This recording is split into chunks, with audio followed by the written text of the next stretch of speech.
Hi there. Welcome to Reflections. Reflections is a television program sponsored by the Paducah Cooperative Ministry, where our mission is to do God's work with human hands by responding to basic human needs and conditions in McCracken County. My name is Heidi Sir Heinrich, and I'm one of your co-hosts today.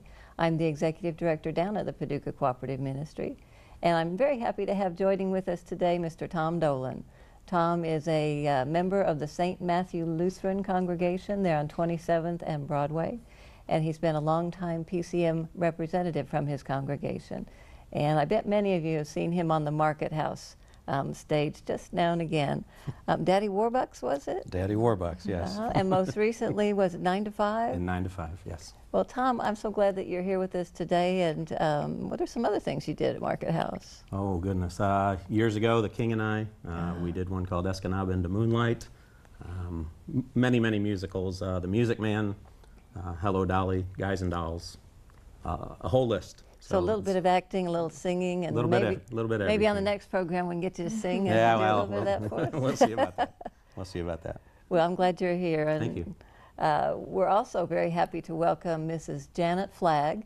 And Janet is a person who's in ministry in many different ways in our community, within her own congregation at the Macedonia Missionary Baptist Church, alongside her husband, Reverend Joe Flagg, the pastor there at Macedonia, and in several different other ways in our community that we're going to talk about today. So, Janet, thank you so much for being here with us today. Thank you. I appreciate you inviting me.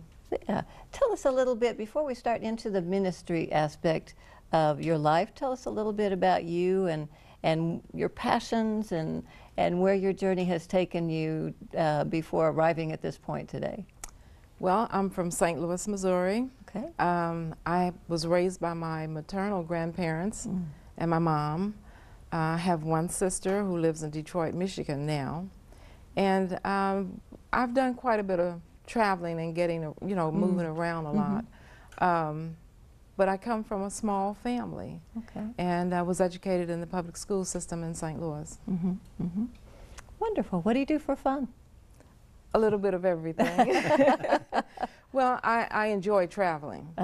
That's one of the things that I really enjoy doing. And I have a granddaughter that is staying with us now here in Paducah. And I've enjoyed spending time with her. Young people keep you young. They do. And I enjoy being with her. I've been on some trips with her, and we've had a wonderful time. So, and I do enjoy traveling around with my husband to the various places where he goes to minister.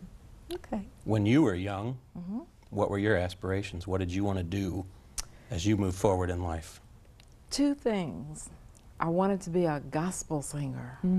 I thought I could really sing. I bet you can. I don't know what happened. But nursing is something that I've always wanted to do. And I didn't pursue it, but I read a lot about medicine. Of course, you can get on the internet and you can find out a lot of things. And I do ask a lot of questions, so I think I do pretty well.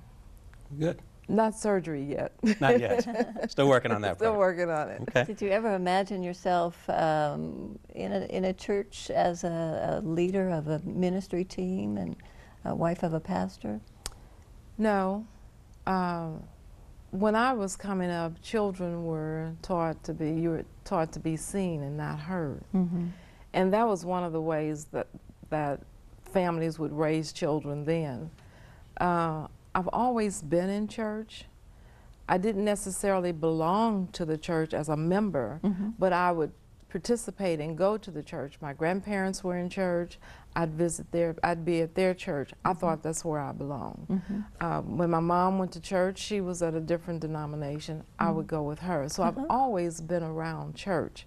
And I've enjoyed being in church. And I've always done that since I was a kid, and that was one of the things they used to talk to me about all the time.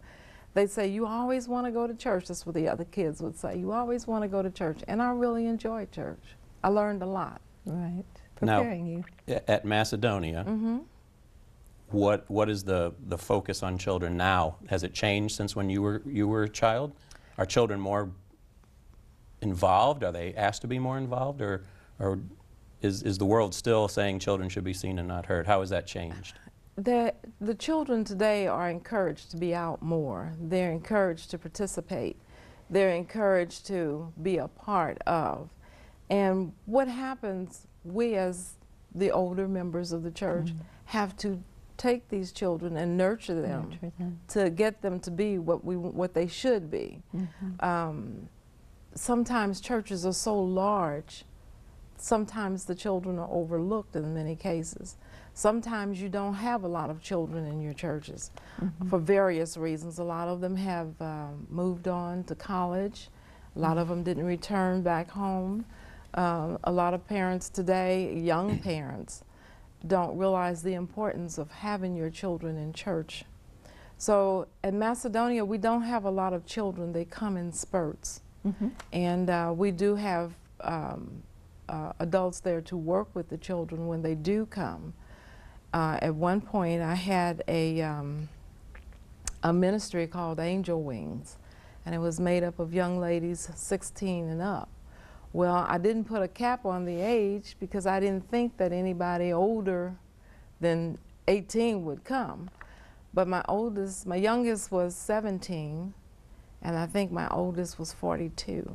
Oh. Wow. And it was going very well for a while, and then the girls graduated. Some of them left town, some of them are working midnights, and so it's kind of dispersed a little bit. But I do call and keep in contact with them to know where they are and how they're doing. If I need some help, they'll come and support me. That's good. So Super. we're still striving to get the children in church again. You know, God brings to you the work that He intends for you to do. Yes, He does. And that's why it's always changing, because needs are always changing. That's right. Now, you and Brother Joe Flagg are at Macedonia Missionary Baptist Church. Where is that located? Macedonia is located at 830 Oscar Cross Avenue, right on the corner of 9th and Oscar Cross. Okay. Have y'all been there for a long time? I think we've been there, in November we will have been there 6 years. Okay. We commuted from Evansville, Indiana. Oh my goodness, for that's a a year. long commute. that is a long commute. Oh For my 1 goodness. year we commuted, and in order to pastor, you need to be where your flock is. Sure. Sure, absolutely. So we moved to Paducah 5 years ago, and we've been at the church 6 years. So on the 18th of November, we will celebrate our 6th-year anniversary. So Oh, we'll that's have wonderful. our pastoral anniversary. Congratulations. What do you love about Macedonia? Tell us a little bit about the spirit of that particular congregation and how God is working through that congregation right now. Macedonia is a small congregation right now. A lot of the older members, we've had some that are deceased. We've had those that are in nursing homes. We've had some of those that are homebound and can't get out. Even though they're not there, physically not there, Right. they are with us. Right. In our spirits and so forth, and we do go out and visit with them. We do, when we have dinners or we have things going on at the church, they are included. One of our members just celebrated his 100th birthday at the church about 3 weeks ago. Wow. Still able to get around, and That's still great. he comes in, and so his family had a get together for him. Wow. We are working in the community. There are things that's going on at Macedonia. We've had the, I'm trying to think of what we called it, the clothes closet. And that was where we donated good clothing, clean clothing, that could be given out to someone right now. Shoes, women love purses and all that type of things. So we would give those things away. People could come and just call, they could call the church, or they could come by on Friday, and they were given whatever items they needed. They could go in and pick up what they wanted. We had a food pantry where they could also get food if they needed. We also served meals to Tent City Oh yes. Okay. when they were in In the farm, neighborhood. in the Yeah, neighborhood, right, because they right. were very close to us. Yes. Right. Right. Also, every third Thursday of the month, we have a senior luncheon. And that luncheon is open to seniors in the community. And so they will be having one today. Excellent. And after the luncheon, sometimes before or after, I think it's before, we may have a speaker. And at the end, we always have a bingo game, something that they can have a little fun with. So Macedonia is on the move. We're trying to do some things. So you would invite seniors in the neighborhood? Seniors can come. They don't have to be from the neighborhood. They can come from wherever. On the But third Thursday. we encourage them to come out and participate with us. That sounds great. That sounds great. Now, as the spouse of a minister, certainly I would guess there would be some challenges along the way. But I'm certain that there are joys to being involved, Right. and that gets you more involved as the wife. Tell us some of the joys of being the wife of a minister. Well, I've enjoyed it. I love to hear my husband preach the word. It's something that I can relate to, and other members can relate to also. I enjoy traveling with him, and we get little benefits too, so far as being with our spouses. Sure. The pastor and his wife are usually up front when you're out at the meals or wherever we're going. They usher you right up. Sometimes we're talking because we both talk a lot. But a lot of times we get first choice. I've just thoroughly enjoyed being in the midst of other Christians and being able to hear and being able to share some of the things that go on in the Christian community. But I've thoroughly enjoyed it. Yeah, it's a very public lifestyle, Yes, isn't it it? is. You really Yes, you it have is. to love people and enjoy being around a lot of That's right. people, and a lot of people look up to you. And that's true. And you have to be careful of your walk. Yes. And Very careful. so what challenges does that present to you in certain situations? You always got to be ready. Yeah. I always say, you know, be ye ever ready. Okay. You don't know if someone is going to come to you with an issue. Maybe they're looking up to me for some reason or for something that I'm not even aware of. Maybe they need some help. Sometimes women just like to, and not only women, but sometimes people will confide in you.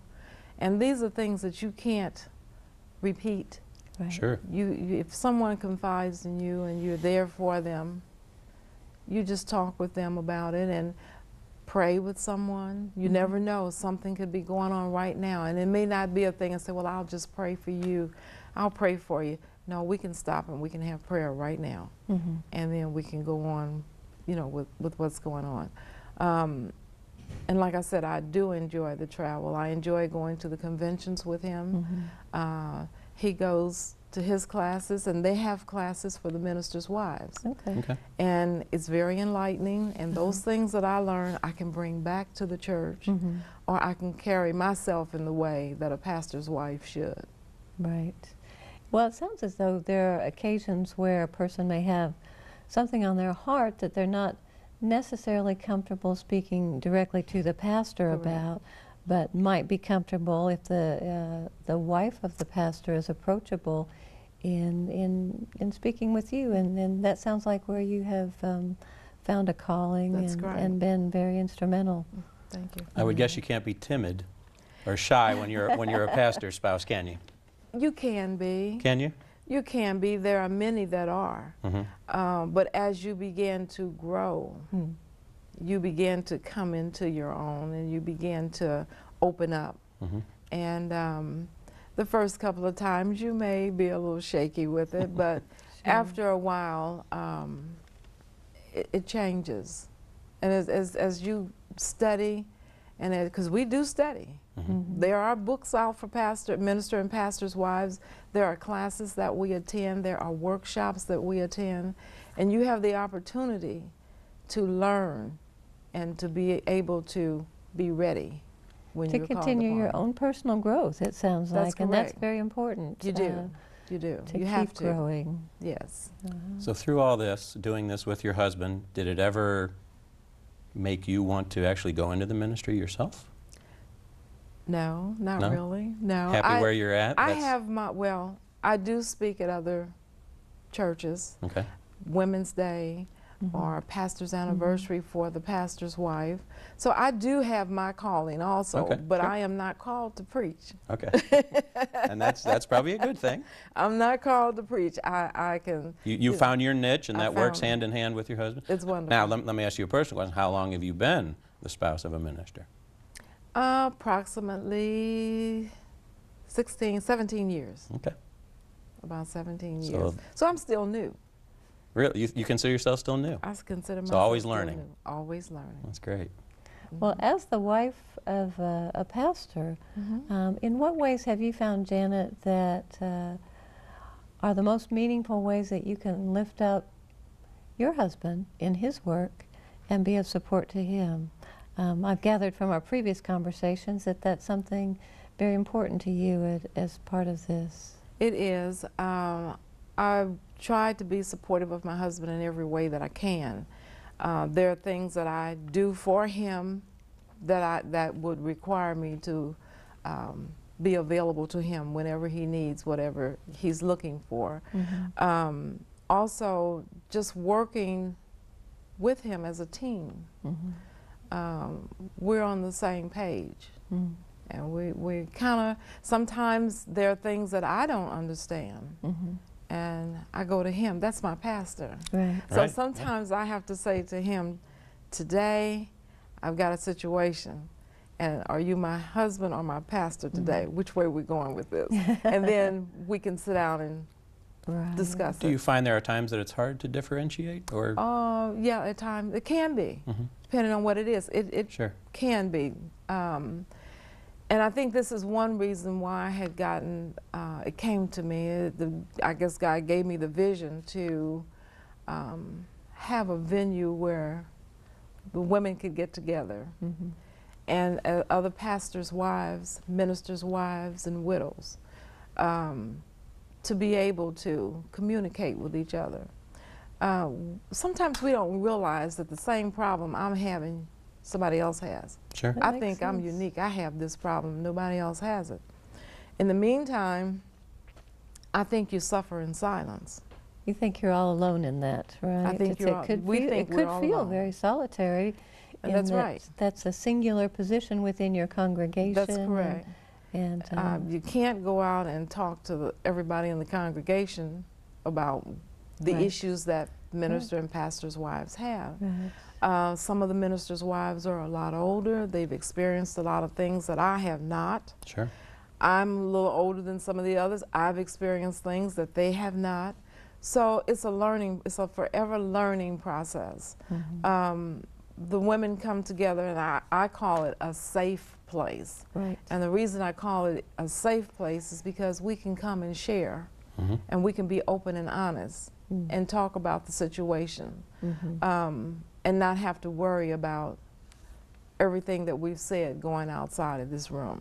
That's very important, isn't And it? You that's just can't what- keep all of that inside and be healthy That's and, right. and strong and be able to continue That's without right. it taking a toll on you. And I'm it does sure. take a toll on a lot of them. Right. There's a high rate of divorce among Is there? pastors, and ministers and pastors. Well, the marriage wives. is a very public one, isn't it? Very public, and a lot of times, well, his church comes first. You know, when it comes to issues and problems, they focus on the church. Not necessarily that they're forgetting their families. They're not. Sure. But they're focusing on the church for the moment.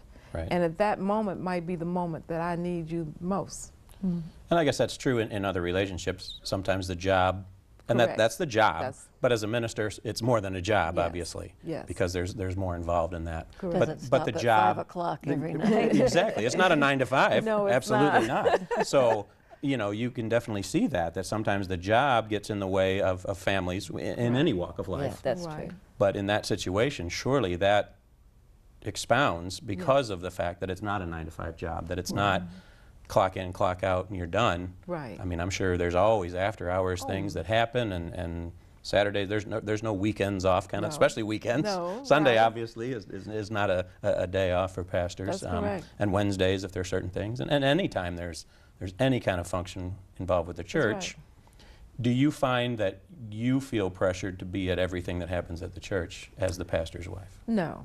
No, I don't feel that I'm pressured to be at everything that goes on.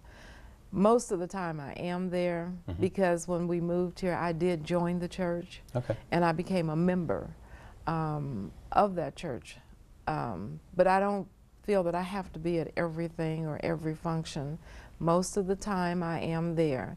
99% of the time, if you see him, you will see me, or vice versa.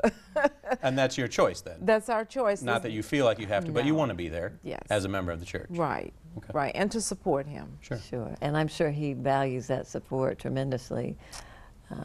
So I hope he does. I hope he does. Well, Janet, I want to talk for just a minute about the gathering of wives of ministers, pastors, and even widows, I think, that have gone through the ministry. And you have actually founded an auxiliary to bring these women together, primarily women, I think, in your denomination. Yes. So what brought that about? And kind of talk to us a little bit, if you would, about this, this new endeavor. Okay. Well, as I said before, it's a vision that I had. God just gave me that vision. And I had been thinking about it, and I dropped back. I think about it, and I didn't go any further. And we were at a meeting with the West Kentucky Green Valley District. And that is an organization that our church is part of. It's a regional, entity. Okay. Yes, and it's in the state of Kentucky. Okay. So I was in the meeting, and it just came out, and I just asked the moderator if we could start this Ministers' Wives. And I didn't know what he was going to say. I didn't know what he thought about it. I had no idea. And he said, okay. So I went home, and I pencil and paper, and I did a mission statement and what we were all about and why we wanted to do this. And the next meeting, I took this information back and shared it with him. And he really thought it was something wonderful that we could do. So then we went to the Ministers' Wives, got them together, asked them to have a luncheon meeting. And there were approximately 17 wives that were there. So that's probably most of the churches that are in the district. Okay. And we had a very nice luncheon at one of the churches, and we kicked off from there. There is a need, and that need, once again, is for communicating, learning how to be supportive of our husbands. There is such a thing as etiquette for a pastor's wife. Oh, I'm sure. These are all things that this will encompass. We will have fundraisers. So right now we're still kind of in the planning stage. We've been together now for probably going on 4 months. And the territory is so spread out. We meet quarterly instead of meeting every month. So we're meeting quarterly, and we go to different churches, or they'll host, Hickman, Kentucky may host it, Columbus may host it, Macedonia may. So we just travel around to each. Now it's West Kentucky, Green Valley. West Kentucky. How much of Western Kentucky does that encompass? I can't tell you right off, but I know that we go all the way to the Tennessee line, and we're just, Paducah is right in the heart of it, right in the center of it. But most of our, believe it or not, most of our members come from Hickman County, Fulton County, Columbus, all up in that area. We have just a few of the churches here on the Paducah side, but we all come together. That's great. That's wonderful. What kind of response did the women have when you presented this idea? Well, you know, some say, well, we got to try it first. Some will say, well, I don't know if I can meet every month. And so I was listening to all these issues. So we didn't meet every month. We're meeting quarterly. So they're they know that on the second Saturday of quarterly that we will have our meeting. Also, it started with the West Kentucky Green Valley District, but I have asked that other ministers, pastors' wives, and widows from other denominations, other areas, could also attend our meetings and participate with us. It's not just a closed door. Sure. They're welcome to participate with us. At this point, if their church is not a member, they would not be able to hold an office. But they can participate and do the same things we're doing. And So you've built a formal structure then, so you Yes. actually have officers and... we have officers. Okay. Yes, we do.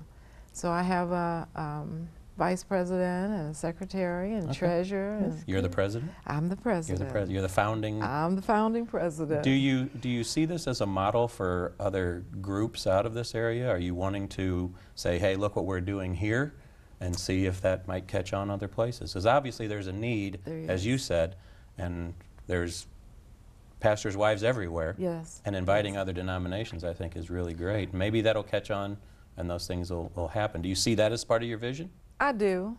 I do. You know, just as long as you have a venue where you can go together and fellowship and to satisfy the needs that we have, it's fine. If others catch on and want to copy that, that's fine. If they want to come in with us, we can become greater in numbers. It could be real big in numbers, Yes. couldn't it? Yeah. Yes. Now, and the it's good. purpose, what is the stated purpose of this auxiliary that has brought you together? Well, I'll tell you what our mission statement Okay. is. Our mission statement is the purpose of the Ministers' Wives and Ministers' Auxiliary is to unite wives and widows of the Green Valley District into a common fellowship for support, encouragement, and personal growth, to provide programs of excellence that will educate, inform, and inspire us to be the highest degree of spiritual, intellectual, and social development.